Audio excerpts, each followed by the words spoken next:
The following thoughts on Happy Hour do not represent Cox Media Group or its sponsoring. Anything you hear may and will be used against you. Thank you. Are you feeling classy today? Sit down, pour a glass of wine, and listen to Happy Hour. You're tuned in to Happy Hour, an hour where Happy rants about something. Sit back and listen in.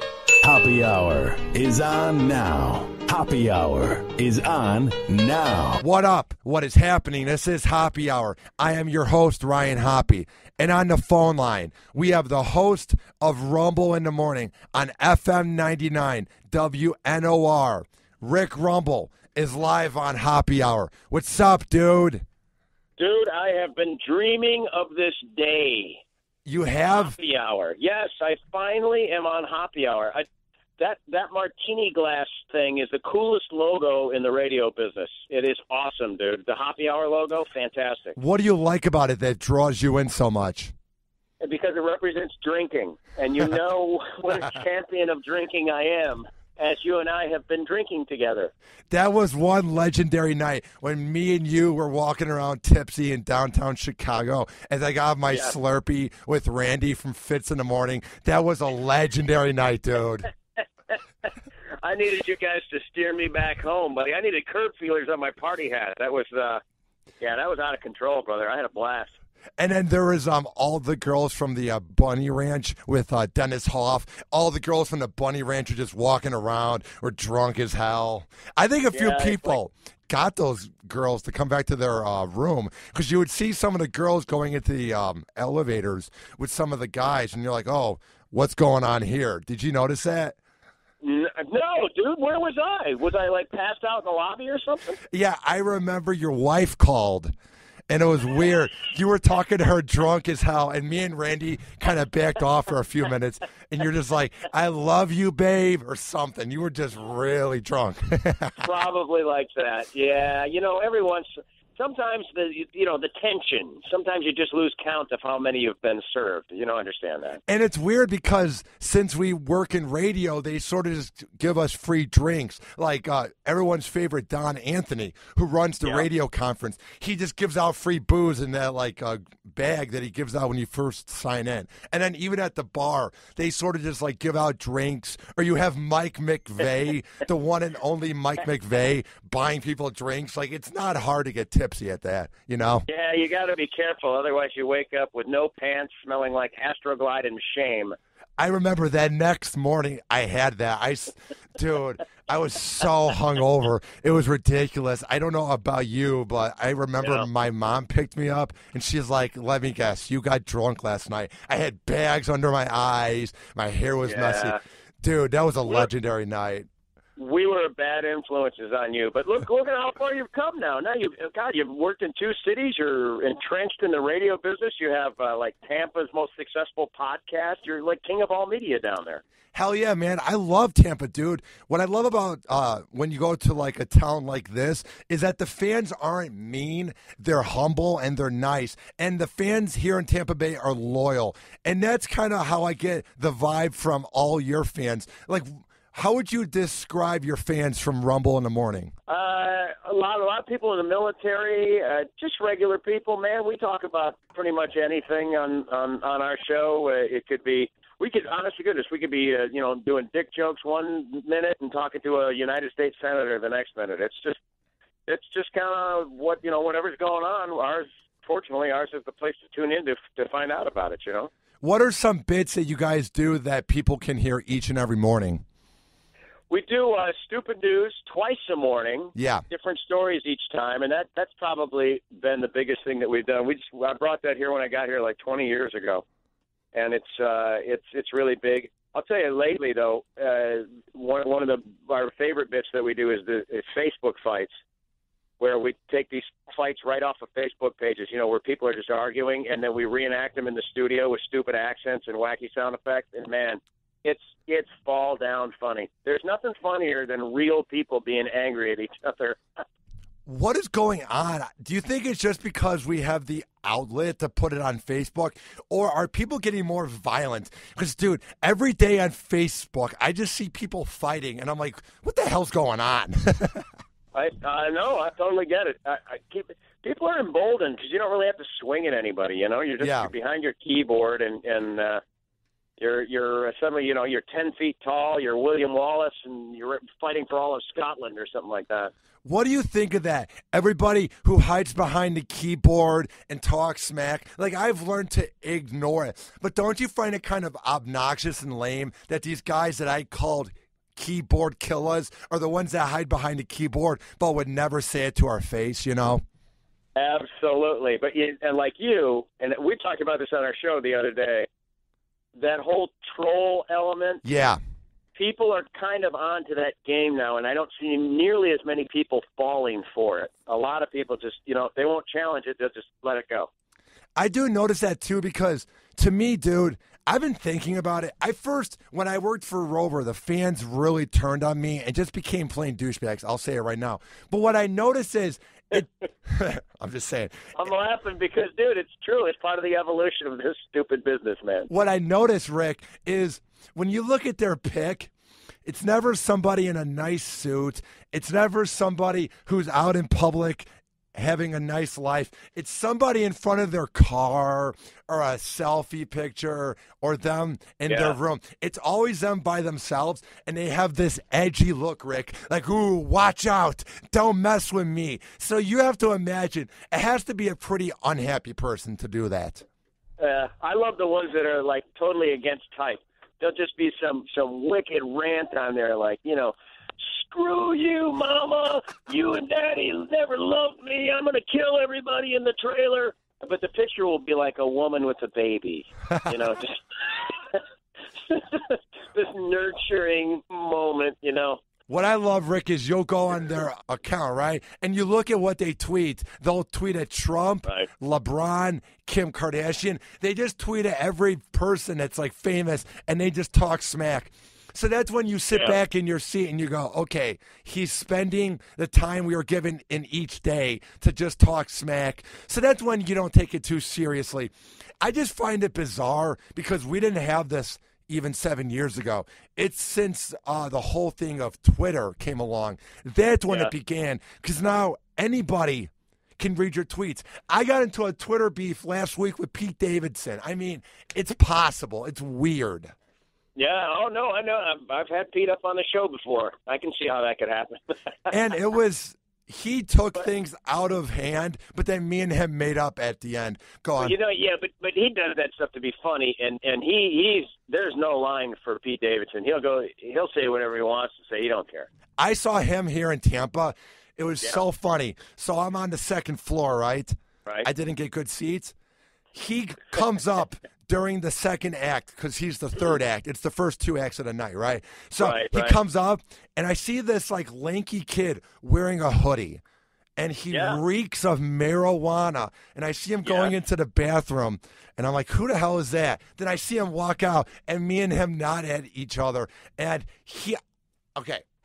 what I'm about to say, I have no proof. It's not slander, but I'm almost positive he vaped marijuana in the bathroom. I was like, oh, my God. I have no proof. Maybe he just went in there and it smelled like weed because he smoked before. But even during the show, he admitted that he smoked weed before. So it was just funny. I was like, Jesus Christ. Like, I can't imagine, dude, doing a show high. Could you? I'll be honest with you. I couldn't do it. And I've once, my bachelor party almost 30 years ago was on the air. It was in an all nude strip club, all you could drink, and I got hammered, dude, because it's the only time I've ever been drunk on the radio. 30 years ago, and in fact, I just had my 29th wedding anniversary, so it's 29 years ago, and it was miserable, and I wasn't even in charge. I mean, I was like the second guy on the show then, and somebody else was in charge, and I was still uncomfortable with the idea of doing the radio show that impaired, because you can't make good judgments. It's a problem. It's hard to stop slurring and and stand up occasionally. What was the worst thing, if you can remember? What was the worst thing that happened during that live drunk on air party? Anything? The worst thing people kept coming in and buying me shots of tequila with Tabasco sauce in it, and it was called a Prairie Fire. so I'm totally hammered, and now I can't collect myself. I can't even say what I want to say. You know, you know how it is when you've been drinking. You're coherent. You think you're coherent in your head, but the words just come out all sloppy. It was bad. Yeah. It's where you think you're making sense when you're talking to Yes. somebody, and they look at you, and they're like, what the F are you saying? Yeah, are you having a stroke? What's going on? That's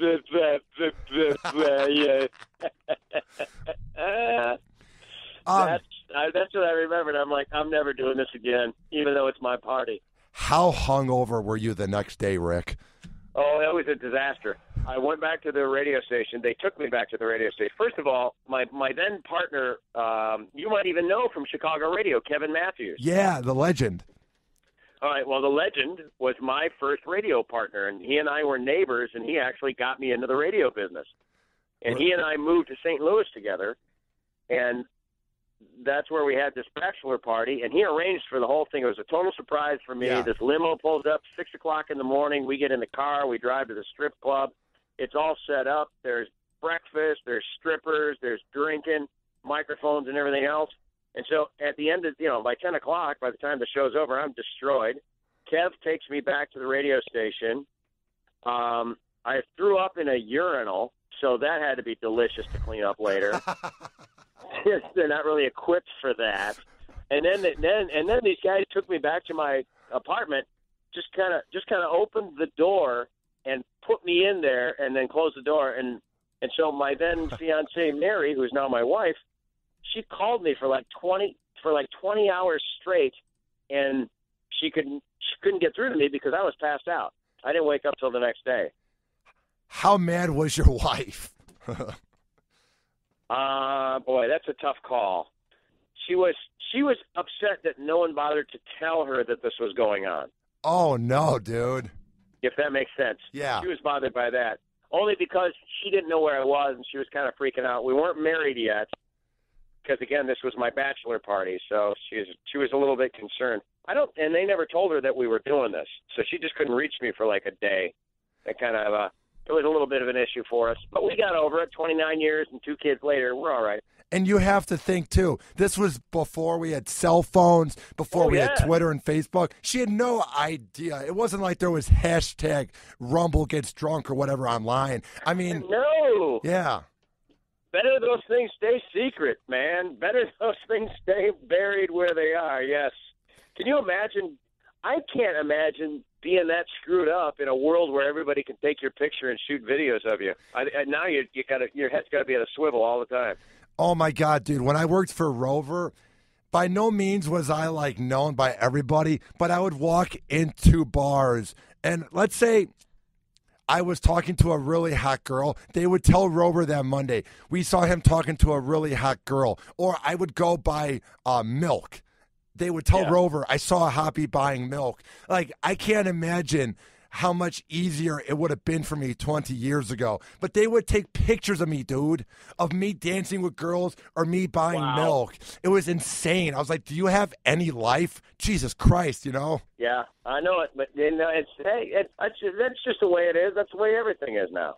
It's almost like flattering. That's the way of the world, brother. Wouldn't you say it's sort of like flattering when people say, oh, I saw you out there? It's like, wow, you know who I am, Yeah, but here's what I would say about that after, and I've done this for a long time. And I am always grateful that people know who we are and that people want to approach us, man, they want to take your picture, whatever it is, because it could be worse. They could be coming up to you and saying, man, you suck, you're awful, give me your money, Yeah. I hate you. Fortunately, I don't get much of that, so if you want to, if we can take a selfie and hang out for a little while, that's cool. I don't mind. I like it.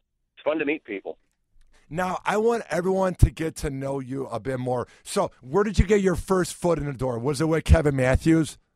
With Kevin Matthews, Grand Rapids, Michigan, 97 LAV FM. Kevin was my neighbor around the corner, and we met at a party.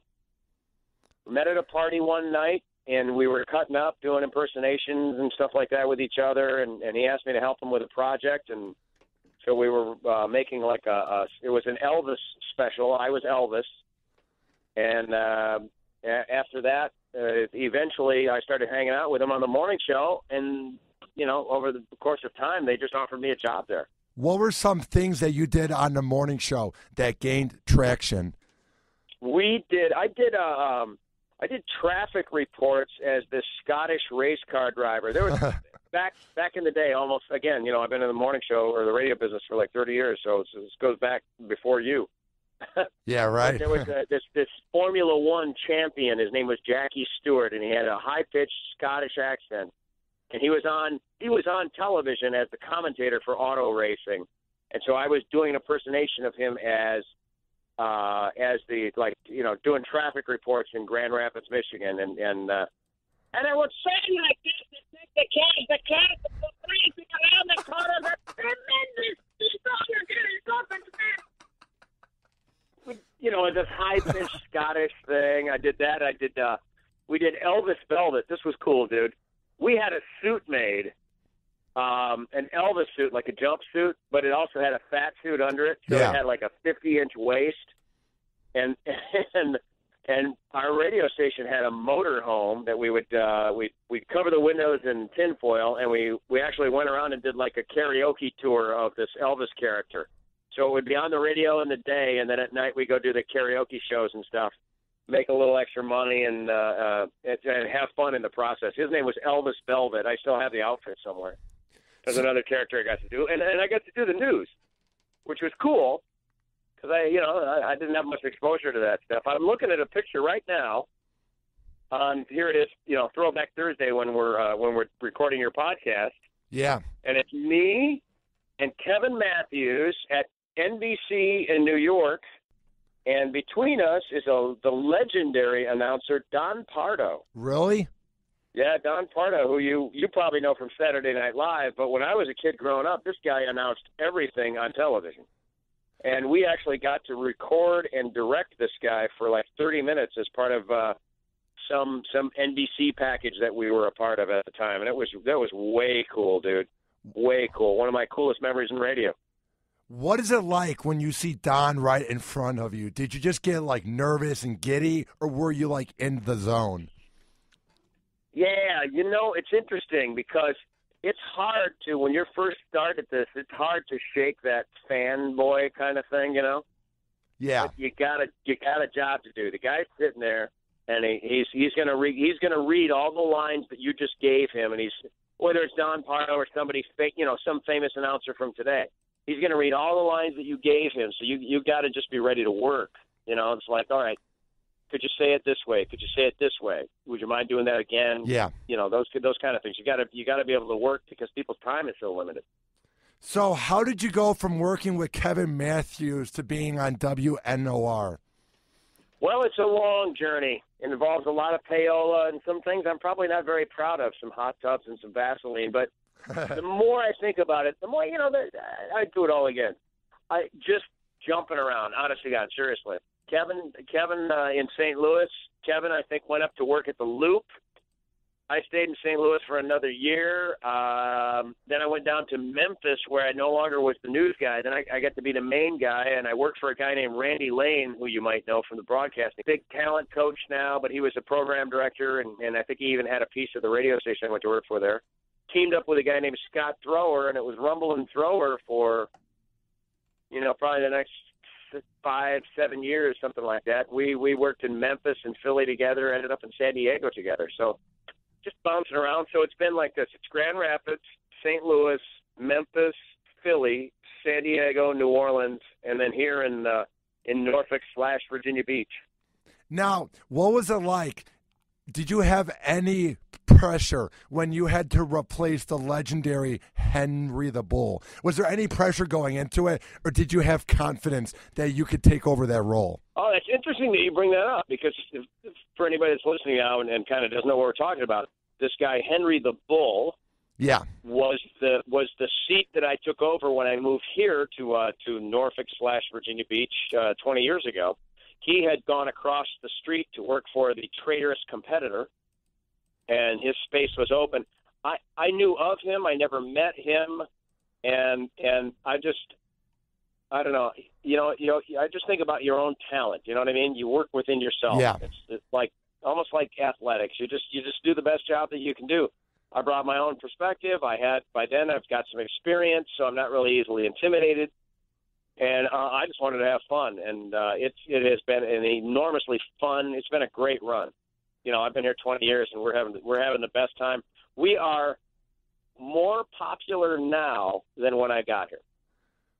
What are you doing right that is bringing in such great ratings?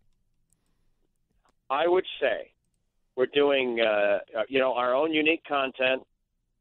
We talk to people. We put people on the air, and there's no pretentiousness to it. I mean, you could call up. We could talk about air fresheners for an hour, and somebody would have a unique take on it, or yeah. You know what I mean? Some caller. We have such a cool resource base here in this area. It's known as Hampton Roads. There's about 1.3 million. That's about the size of our metro, 1.3 million. But it covers 7 cities that are all boarded up one to the next to the next to the next. And then we have the world's largest military installation. We have a NASA installation. We have a NASA office here. We also have a particle accelerator here. We have all kinds of scientific cool stuff, and we've got a world-class theme park and ships and boats and planes and all kinds of great stuff. If you want an answer to something, there's somebody listening that knows the answer. It's amazing. I love kind of being the ringmaster of this circus every day. It's a blast. Would you say that you have some of the best fans in radio? Yeah, I would say that. In fact, I would absolutely say that, and I'll even go you one better. Let's just say there's a war amongst radio shows. Yeah. Most of my fans are in the military and are trained with firearms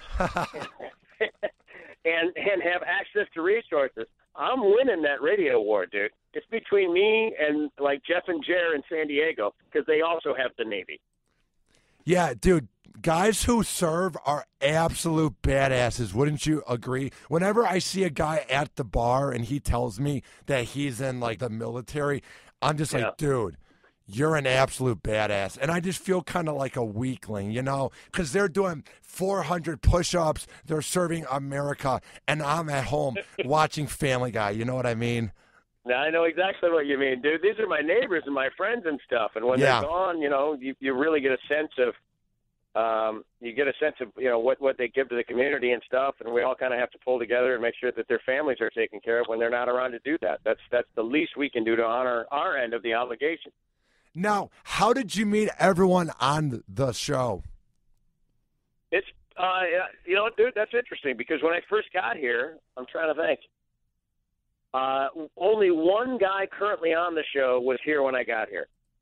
So we've morphed through a couple of different casts over the last 20 years.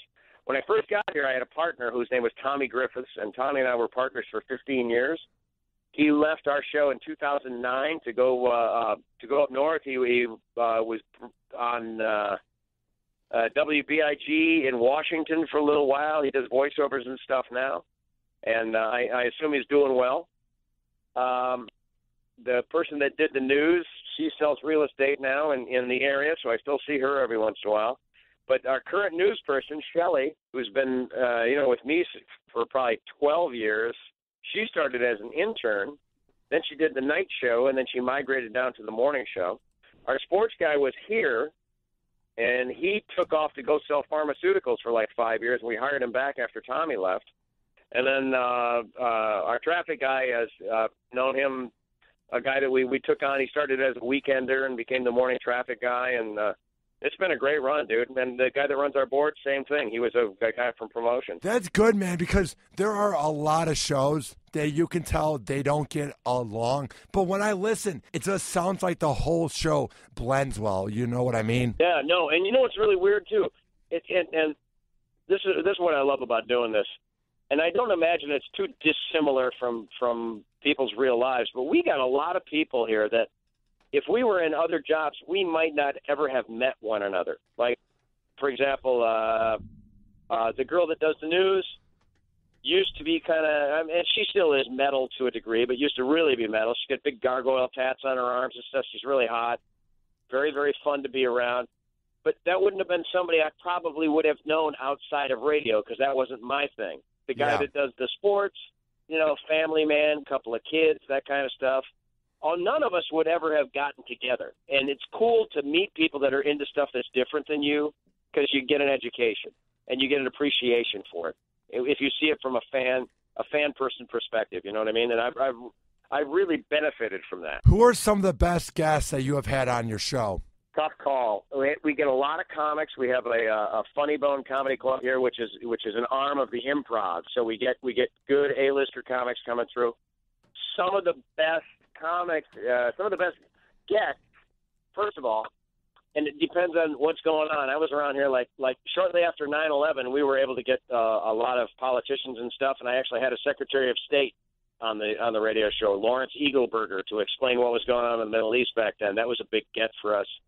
We still talk to our senators from time to time because I think that's important for people, especially here in a military town, because these guys make the decisions that will send families out into harm's way and stuff. And it's important that you get to hear it from the source and those things.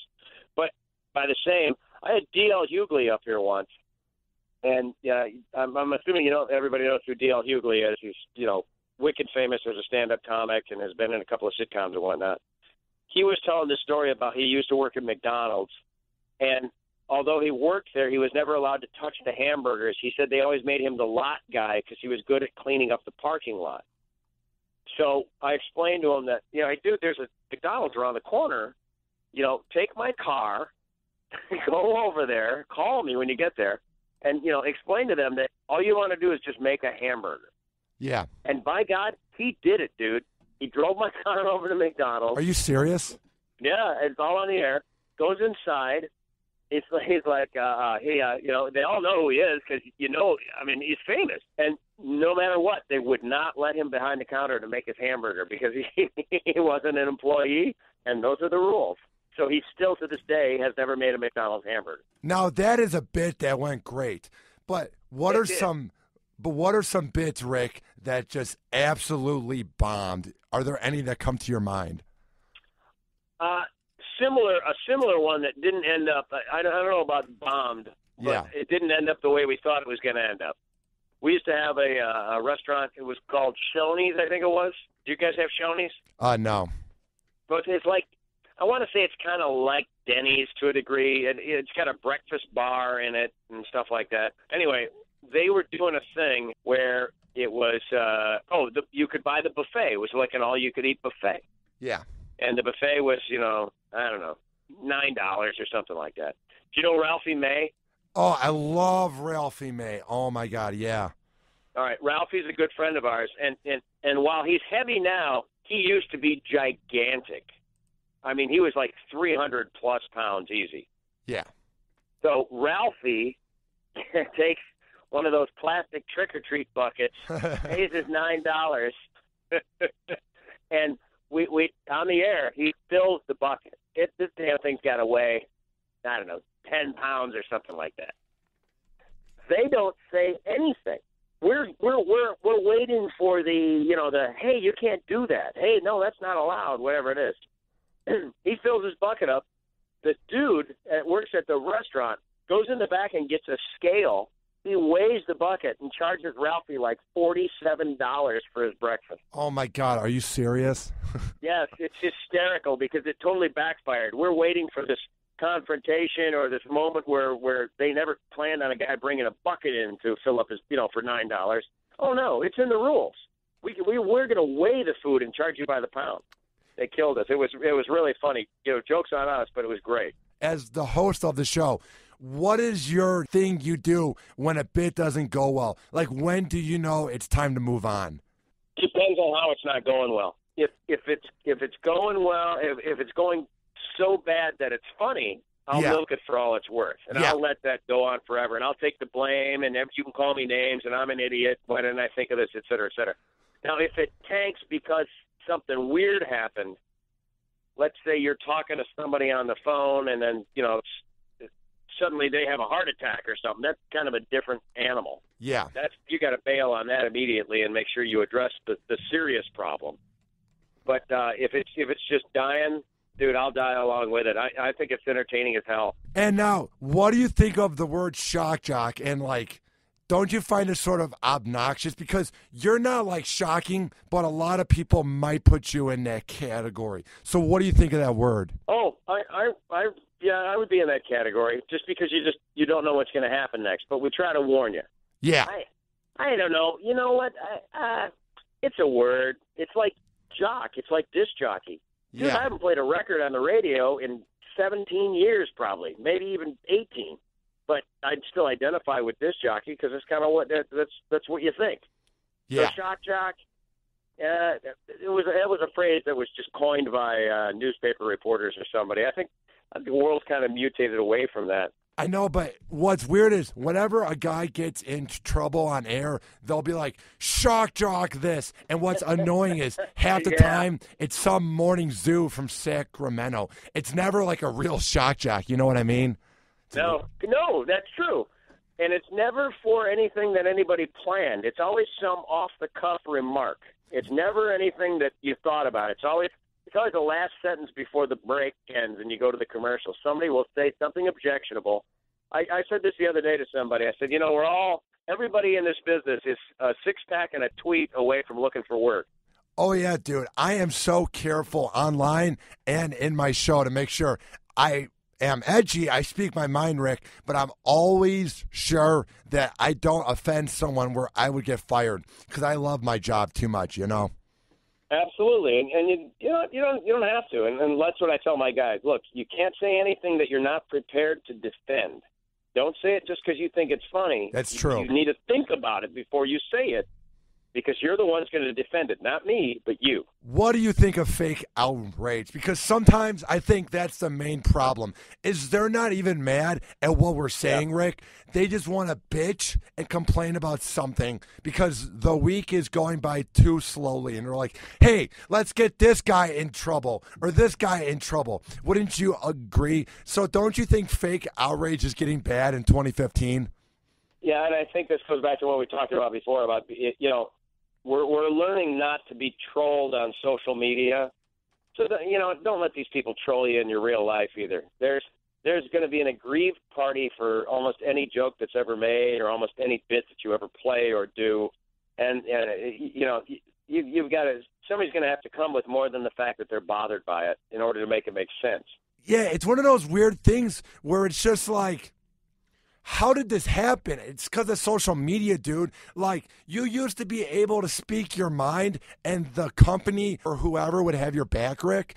But now it's like one person bitches and you're gone. One blog by some mom who's bored at home gets mad at what someone says, and then that dude gets fired. It's like, how is that possible? It's never the masses that complain, Rick. It's always one individual or one group that gets mad. It's like, why can't you ignore it and just let the outrage go away? Like, it's not going to be there for 5 years in a row. It might not even be there for 5 hours, Rick. All you have to do is pretend it's not there. You know what I mean? Well, I think you hit on one of the things there. Is you need to see how this is going to play out. If somebody's like hammering on you online or whatever it is, give that till tomorrow morning and see where it is when you wake up. And if it's still only 5 posts, then you've weathered the storm. Yeah. The worst thing you can do is comment on it, because then that in two things. First of all, it gives them ammo, and then secondly, it draws all of your followers to that post. If you don't say anything online, nobody sees the post. That is a great point. I have never thought of that, Rick. Yeah, don't fight back. I mean, unless it's really something that's worth fighting for. Look, if somebody's on there calling you a racist or something that you truly believe to the core is just BS, then I say take it on 100%. But if some trivial thing, it's just like, you know what, you got to let it roll. You just got to let it roll, man. Now, Rick, where do you see radio going in the next decade? Dude, I am excited about radio in the next decade because I see it more of what we do here and what I see around the country, which is we do an all-talk morning show. We don't play any music. It's talk, it's humor, it's commentary. It's kind of like the Daily Show to a degree, Yeah. And we do that every day, and so that for us is our unique content. I see radio going in that direction. I really want to see radio become a full-fledged entertainment style medium again, all the way back to, dramas and actual acting on the radio and stuff like that. It's a very viable, very alive segment right now. It's fantastic. There's 270 million people, using radio. I want to say every week or something like that. And it's on, there's like 32, 33 million doing podcasting. There's another 20-some million have an XM or whatever it is. But it's all good. It's all going to the same place. And that's what I like. I think if you're on the radio playing 8 or 10 songs an hour, that's going to be a problem because you can get music pretty much anywhere.